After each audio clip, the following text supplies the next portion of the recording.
Welcome back. You are looking live here at the Senate floor with a final vote to confirm Judge Ketanji Brown Jackson, a Miami native, to the Supreme Court is going to get underway. We're going to keep a close eye on this historic moment, and we'll take you there shortly. But first, we've got a new look at how the political divide in this country continues to grow, especially when you look at it through the lens of gender and through the lens of education.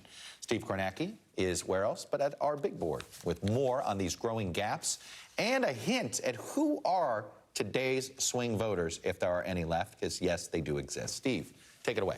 Yeah, Chuck. I mean, I guess the concept of a gender gap, not necessarily new to American politics in ways we've been talking about it in decades, but I think it's striking here, some of these numbers. If you look at the NBC polling coming out in the first few months of this year, in advance of the midterm elections this year, and just comparing them to the last midterm election, the 2018 midterm election. So let's show you what we mean here. So this is 2018, and what you're seeing here, this is the post-election study that was done. These are the most comprehensive numbers I think you're going to get on the breakdown for the 2018 midterm vote. This is from Pew, and what they found was that men went Democratic by a 2-point margin in the 2018 midterms. Women went Democratic by an 18-point margin. So again, a gender gap, and again, this was a year, this is about as good as it gets for the Democrats, the midterm wave of 2018 when they took back the House. Now, take a look at the average of our NBC polling on the generic congressional ballot question. Do you want the Democrats? Do you want the Republicans in 2022? Now, the atmosphere overall, obviously, much more Republican-friendly so far. But look at the shifts here.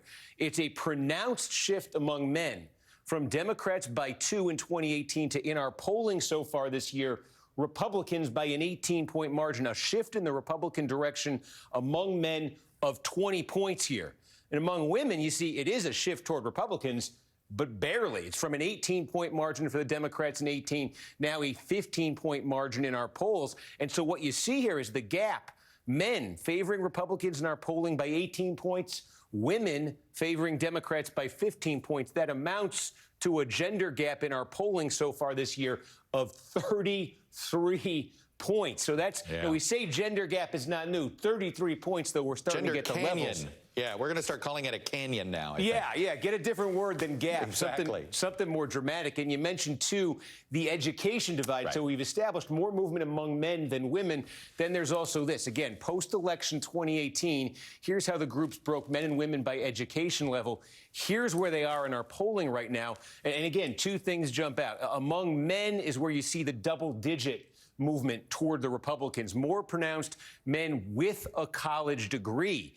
That's a group that swung hard toward the Democrats in the 18 midterms, dramatically in our polling now moving towards Republicans. That's a huge shift right there.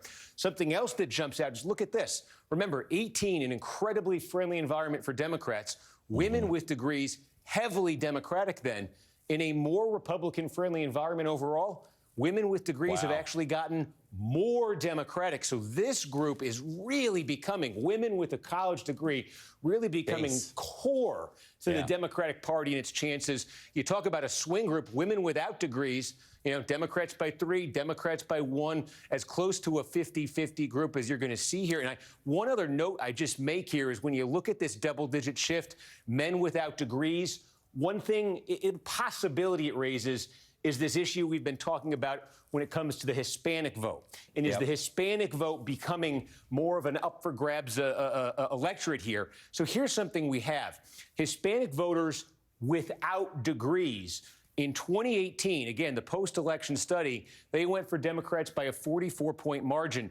In 2020, post-election survey, this is one of the biggest shifts we saw in 2020. The post-election survey showed 30 points of movement in the Republican direction among Hispanic voters without degrees. Again, Democrats winning, but their margin down to 14 points right there. We don't have good polling numbers this early in the year that break it down to that level. But overall, I can tell you, Hispanic voters voted Democratic by 47 points in 18. In our polling now, 15 points have been shaved off that in the Republican direction. There have been some other polls out there that have that even closer. So I think particularly Hispanic voters without college degrees, we've got some evidence that there was significant movement there between 18 and 20. And I think that could be playing a role here potentially, certainly something to look at in 22. Well, we're also seeing geography on the Latino vote also looks like it is almost becoming more important than ethnicity. Right, rural Latinos voting a little more conservative. It is the Hispanic vote is starting to have the same contours as we've seen in the vote overall, and certainly the white vote at times as well. Steve Kornacki, very interesting. Women without college degrees and men with them. They're your basic swing votes. Throw in Hispanics. That's who you're going to see targeted the most. I think you're spot on there, Mr. Kornacki. Thank you, sir. Thanks, Chuck.